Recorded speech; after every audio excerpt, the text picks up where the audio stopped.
Et salut la team, bon, j'espère que vous allez bien. Aujourd'hui petite vidéo où je vais vous parler de ma chute, mon accident que j'ai eu, voilà, ça fait aujourd'hui exactement 3 mois et 2 jours. Donc j'en suis toujours, je vais vous expliquer un peu où j'en suis et ce qui va en suivre. Mais avant de commencer avec ça, je voulais vous remercier parce que la chaîne aujourd'hui est pas loin des 1000 abonnés. Et malgré les quelques mois d'inactivité ou de vidéos pas forcément top, suite à l'accident, vous continuez à vous abonner et à me soutenir, et ça c'est vraiment cool. Voilà, donc la petite parenthèse est faite, je vous en remercie énormément. Donc aujourd'hui on va parler de ma chute que j'ai faite il y a exactement 3 mois. Je vous mets un petit extrait tout de suite, comme ça vous verrez l'accident. Spécial 1, on est sur la spéciale 1, on connaît pas du sur la spéciale 1, on connaît pas du... Ça fait 3 mois et 2 jours que je suis tombé. Donc je suis tombé, je me suis luxé l'épaule. Malheureusement, pas de chance pour moi, luxé sur l'arrière, donc c'est rare. En général, ça se luxe en avant et ça s'opère quasiment de suite.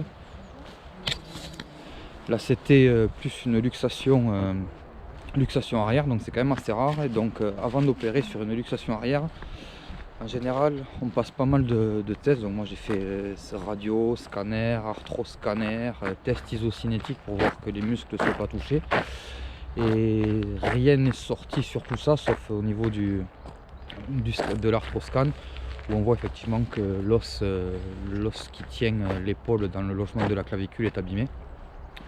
Donc le chirurgien voulait en fait voir si avec de la kiné intensive et de reformer la structure musculaire on allait pouvoir éviter l'opération. Mais au jour d'aujourd'hui on n'en est pas sûr. Et je dois aller passer un dernier examen ce soir qui est un IRM pour voir l'état des muscles. Et en fonction de ce petit résultat, on verra, j'ai rendez-vous chez le chirurgien demain matin. On verra si on opère ou pas. Et voilà, donc ce que je vais faire, je vais essayer de vous filmer les moments où je vais aller passer l'IRM, si c'est possible. Le rendez-vous avec le chirurgien, peut-être s'il l'autorise aussi. Donc je vous ferai un petit point, je pense tous les jours, à chaque fois que j'aurai un examen ou que j'en saurai un peu plus, histoire de voir à quoi on s'engage en cas de chute en vélo. Voilà, bon, mais je fais une petite parenthèse pour mon ami Patou de la team de la chaîne Olega. Si tu es encore là à ce moment-là, et ce que je ne pense pas, tu peux quitter la vidéo tout de suite parce que tu verras pas de grosses conneries ou de gros sauts ou du gros ride ou du fun comme je sais que tu aimes bien voir.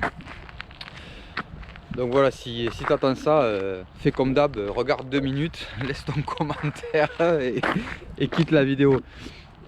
Bon ben voilà. Écoutez, on se reprend ce soir au moment où j'irai passer l'IRM, et je vous en dirai un peu plus ce soir. Ouais, voilà, on est arrivé pas loin de la clinique pour passer l'IRM. Donc on va aller faire ça et on va voir en fonction du résultat ce qu'il en est, ce qu'ils en disent. Donc on se reprend tout de suite après avoir passé l'IRM pour vous dire le résultat. Voilà, allez, à toutes. Voilà, l'IRM est passé, c'est 7h moins 20, donc le résultat demain matin chez le chirurgien. Donc demain matin, soit ça sera la fin du calvaire et ça sera la seule vidéo que vous verrez, ou soit on saura si on doit opérer. Dans ces cas-là, il y aura peut-être des vidéos supplémentaires au rendez-vous de demain. Dans tous les cas, pour moi c'est demain et pour vous c'est tout de suite. Allez, c'est parti. Et c'est parti, aujourd'hui, mercredi 27 janvier, nouvelle journée. C'est parti pour le rendez-vous avec le chirurgien. On va voir ce qu'il en dit et je vous reprends tout de suite après.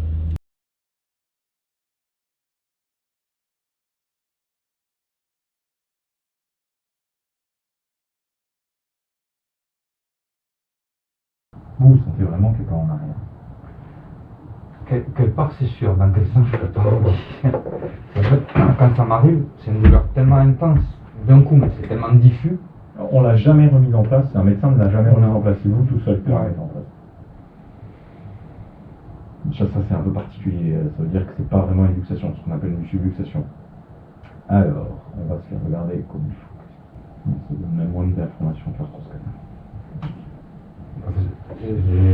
J'ai relu les résultats du scanner, c'est exactement, ils étaient dans moi, ce qui me gêne le plus, c'est vraiment cette douleur que j'ai ici. Maintenant, dès que je bouge, dès que...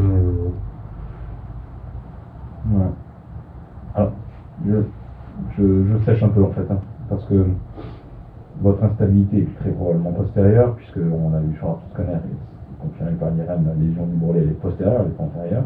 Il y a une arthrose acromiofalliculaire, une arthropathie, une petite dégénération de cette articulation, mais vous en plaignez pas, c'est pas ça qui vous gêne. Ça c'est fréquent chez les sportifs et après l'âge de 30-35 ans. Et puis il y a cette douleur le long du biceps. Vous décrivez parfaitement le trajet du biceps. Votre biceps c'est normal sur l'IRM, normal sur l'arthroscanner. J'ai vu, c'est plus ça qui me gêne. Le fait de temps en temps de m'appuyer, de sentir que l'épaule, ça fait une douleur d'un coup, mais ça se diffuse après. C'est plus la douleur constante qui me gêne que... Vous êtes droitier? Ouais. Qu'est-ce que vous faites comme sport? Vélo, du badminton. Vélo, vous en faites hein? Avec le pluie, ça se fait rien. Non, bah après j'en fais... Là je fais plus du foncier en ce moment. D'accord, vous allez plier l'avant-bras comme ceci, à 90 degrés, vous allez tourner la main comme ça, je vais résister moi. Allez-y. Vous déclenchez une douleur quelque part? Non. Ok. Voilà, chez vous, vous allez plier l'avant-bras sur le bras, fort contre ma résistance. Vous déclenchez une douleur là? Non. Pas de douleur là? Là vous appuyez, par contre j'ai mal. Ouais. Mais là, ça fait mal. Ouais. C'est le biceps. Mais c'est bizarre parce que vous avez mal à l'appui, mais pas quand je le fais contracter. Faites-le ça. Ouais, il se contracte. Allez-y. Mais là, aucune douleur? Non. Là oui. Ouais, c'est ça qui vous fait mal. Là ça fait très mal. Ouais, c'est le biceps. Et je vous avais pas fait l'infiltration, hein? Non. Ouais, c'est toujours faire une infiltration au niveau du tendon du biceps. C'est assez rare que je fasse l'infiltration, enfin c'est que j'ai pas le souvenir d'avoir fait une infiltration sans tendinite du biceps. Vous avez mal vraiment sur le biceps. Ouais, ça part de là. Ah ouais, c'est Et des fois j'ai une douleur ici là. Oui, là c'est le grand pectoral. Ouais, c'est ce qu'elle m'avait dit la kiné. Elle m'a dit c'est peut-être le fait de se contracter, la peur de la douleur ou de la luxation, donc qui fait que... Et là, ouais, ça fait mal ça. Ouais, là ça tient. Ça fait mal là devant. Ça fait mal là et là, dessous là. Ouais, dessous. Voyons, donnez là.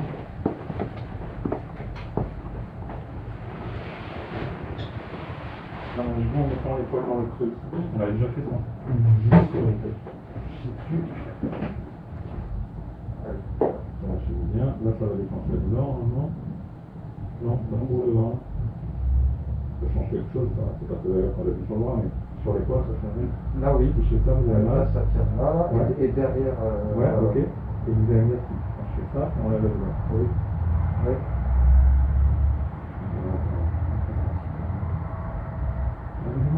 Ça, c'est les douleurs du volet antérieur. Non, ça c'est votre biceps. En biceps, je le passe sous mon doigt, je le reconnais. Ouais. Ouais, ce qui vous gêne le plus, c'est cette douleur à l'intérieur du biceps. C'est ça. Qui est en fait constante et Voilà. permanente, et dès que je vais faire un effort pour Et ouais, parce que vous utilisez le biceps, donc on fait un effort avec l'avant-bras, on utilise le biceps. Dès que vous portez un peu de charge, c'est ça, on contracte le biceps, c'est un des muscles les plus... Pas le plus puissant, hein. C'est pas lui qui permet de plier le plus fort, hein. C'est le brachial antérieur. Et c'est un muscle qui est utilisé tout de suite. Ok, ben voilà. Alors, en ce qui concerne sa sensation d'instabilité, avec la notion de subluxation, où spontanément vous réduisez, vous n'avez pas de lésion à l'IRM ou à l'arthroscanner très évidente, d'intervention chirurgicale. Oui, à la limite, peut-être ça pourrait, vous pourrez ressentir moins cette sensation d'instabilité, si elle est gênante, mais ça ne va pas vous enlever la douleur de devant. Ça sert à rien d'avoir fait deux choses.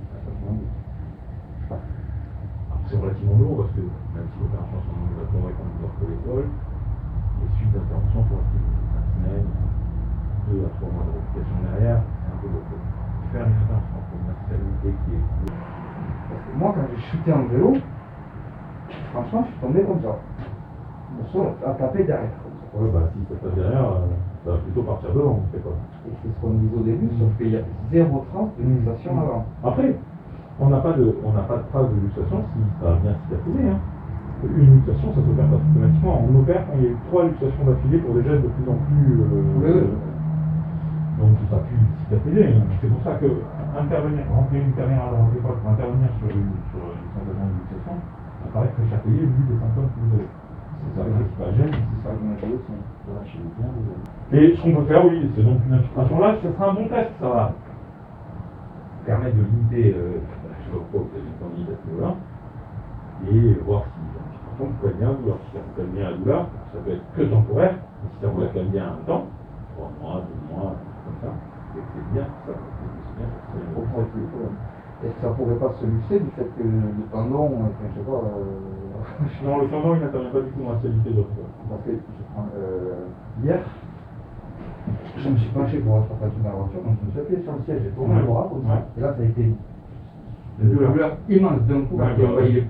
Mais comme un truc comme un truc qui allait sortir, du coup j'arrête à chaque fois, je me pousse, et hop, ça se remet en place tout seul. Pas besoin d'y toucher. Non, la douleur. Ouais, la douleur, mais je sens comme si les poils allaient se déboîter en fait, comme si ça allait se luxer quoi. Et ça me le fait. Ouais, mais ça a eu une période. Ça existe. Mais quand les gens ont ça, on voit des images sur l'IRM. Ils ont des images d'instabilité permanente. Alors j'avais, à l'époque où j'ai mon premier accident, j'ai eu cette phase-là, ça a duré pendant 3-4 ans. Juste le fait de m'appuyer comme ça, en mangeant sur le bord d'une table, je sentais l'épaule qui sortait. Après, moi je vous dis ce que je ressens. C'est ce que je disais à la kiné, je dis on va trouver un truc, on va pas trouver, ça va être un truc particulier. Ah non, ça n'existe pas. Vous n'avez pas 80 ans et vous n'avez pas de l'arthrose partout. Non. Ce que vous décrivez, c'est purement des trucs d'instabilité. C'est simple, hein, c'est pas une complexité absolue. Les combien on perd 20 par semaine, je n'en ai rien. La sensation que vous décrivez, ça ressemble à une sensation d'instabilité. Ça, vous pouvez l'avoir, je ne vous dis pas le contraire. Mais pour vous l'enlever, il faut que je puisse réparer les choses. Quand le ligament est détendu, les choses comme ça, c'est pas le choix. Donc je vous opère pour y voir à l'intérieur qu'il n'y a rien d'anormal. Voilà. Ensuite, votre tendon de biceps, dans la question s'il est détendu, ça va être un tendon n'a aucune action de stabilité. Le tendon, c'est la fin d'un muscle, c'est qui permet de bouger une articulation. Il stabilise une articulation, c'est les ligaments. Les bourrelets, en l'occurrence pour l'épaule. Le ménisque pour le genou, par exemple. Donc eux, ils n'ont pas d'anormal. Un tendon n'intervient pas dans la stabilité. Par contre, un gros muscle, quand il est contracté, intervient dans la stabilité. C'est pour ça qu'on fait du renforcement musculaire aux gens qui ont des instabilités. Quand ils sont stabilisés par leur contraction, l'épaule ne peut pas se développer. Quand ils sont en fin d'activité, quand ils se relâchent, ça s'appelle du problématique. C'est là où le ligament joue le rôle. Donc si je me fixe et que je mets à part totalement l'arthrose crânienne et l'IRM, puisque finalement, au fond, ils ne nous amènent aucune information. Parce que sur votre symptomatologie clinique, vous avez deux choses. Une sensation d'instabilité, sans que ça soit une énorme instabilité. C'est-à-dire qu'il y a peut-être 3 épisodes que vous avez qui étaient vraies luxations parce que vous avez été plus douloureux avant, et peut-être qu'elle était vraiment luxée. Mais surtout actuellement, ce qui vous gêne, c'est la douleur du biceps. Oui, c'est ça. Vous aurez tendance d'abord à infiltrer le biceps, pour voir ce que ça donne comme évolution. Continuez la rééducation parce que le renforcement musculaire, ça vous plaît. Alors, pas pendant les 10 jours, continuez l'infiltration, c'est pas trop calme. Continuez la rééducation, forcez l'ensemble des plans musculaires pour stabiliser l'épaule de façon fine, le muscle, si déjà vous êtes pas douleur, vous dites oui, cette sensation d'instabilité sur certains mouvements, je fais attention à pas faire. Non, mais je préfère aussi, honnêtement. Mais ok, si vous êtes d'accord, vous faites l'infiltration. Ah, tout de suite là. Ah bah, quand vous voulez. Tu peux conduire après? Oh, oui, bien sûr, c'est une piqûre. Hein. C'est une piqûre d'un produit anti-inflammatoire. C'est comme un médicament anti-inflammatoire par voie orale. Ouais. Par exemple, l'ibuprofène, sauf que c'est injecté très proche de la zone de l'inflammation pour avoir encore plus d'action. C'est une piqûre comme ça, c'est D'accord. C'est comme quand ils vont faire l'arthrose en fait. C'est moins douloureux parce que l'arthrose oui, l'arthrose on rentre dans l'articulation. Là, on va pas rentrer dans l'articulation, on reste au contact du tendon. Non, plutôt c'est fait, plutôt on verra. Ouais, exactement. Exactement. Après, moi aussi, je préfère qu'on m'en perd pas, si on peut ne pas le faire. Non, mais on verra si ça recommence. C'est pas une bonne chose, mais la question, c'est. Un cours, parce que je peux reprendre le vélo. Ouais, on peut reprendre le vélo. Quitte à, je me dis, si ça doit se fixer, au moins que ça se fixe une bonne fois. Pas en faisant du vélo. Pas en faisant du vélo. En tombant, oui, mais pas en faisant du vélo. Voilà. C'est de la DH. Ouais, enfin la DH, en ce moment, c'est un peu pourri la saison, mais là, c'est surtout là de la bureau, un peu engagé, quoi. Je veux dire, c'est plus là où j'ai plus de chances de tomber, c'est ce qui m'arrive la dernière fois, sur une pierre quasiment au ralenti, de tomber quasiment à l'arrêt. Après, c'est sûr que par rapport au jour où je suis tombé, donc ça fait 3 mois maintenant, j'ai l'impression que le phénomène d'instabilité est moins fréquent. Oui, bah oui, parce que ça cicatrise. Bon, on surveille. On fait le point. Vous m'appelez? Ouais. Bon, ça va être 1 mois et demi, 2 mois, quoi. Ok, de toute façon, je serai appelé si jamais ça va pas. Oui, bien sûr. Si ça va vraiment pas du tout avant, vous m'appelez, bien sûr.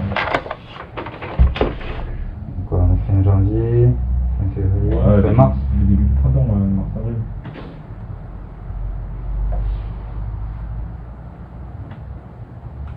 Allez, je vous raccompagne, venez. Et bien voilà, le rendez-vous à les chirurgiens c'est fait. Donc il y a bien une instabilité de l'épaule, mais on a ce qui est bizarre, c'est que lui, ce qu'il constate, c'est qu'il y a une instabilité avant, alors que la partie qui est abîmée est à l'arrière. L'examen supplémentaire n'a pas amené forcément plus de choses à voir. Donc pour lui, ça ne sera pas une opération, parce qu'il me dit, moi je veux bien opérer, mais je voudrais savoir ce que j'opère. C'est comme si tu amènes ta voiture au garage, entre guillemets, et que tu dis qu'elle est en panne, mais qu'il faut la réparer, mais qu'on ne sait pas ce qu'elle a. Voilà, donc malgré tous les examens qu'on a fait, il ne trouve pas, il ne voit pas, donc il préfère ne pas opérer. Donc je repars pour aujourd'hui avec une petite infiltration de l'épaule, qui va me permettre de soulager le tendon et le biceps, parce qu'apparemment, par contre, j'ai un gros problème à ce niveau-là. Mais pareil, sur les images, on ne voit rien, c'est douloureux, mais on ne voit rien nulle part. C'est le dilemme, je dois être particulier, je dois avoir un corps humain particulier. Donc voilà, donc ça sera la dernière vidéo. C'est une bonne nouvelle, j'ai le droit de reprendre le vélo, mais j'ai pas le droit de tomber, hein. On va essayer de ne pas tomber, ça va être compliqué, surtout à la période actuelle de pas s'en mettre une, mais bon, on va faire attention. Et par contre, renforcement musculaire, kiné à fond, voilà, il faut commencer dans 10 jours, parce que là, il faut laisser le temps à l'infiltration de se faire correctement. Pas y forcer dessus, donc dans 10 jours, on rattaque le renforcement musculaire à fond chez la kiné. Du coup, ça veut dire qu'on se revoit très bientôt sur le vélo. Allez, ciao, bye bye.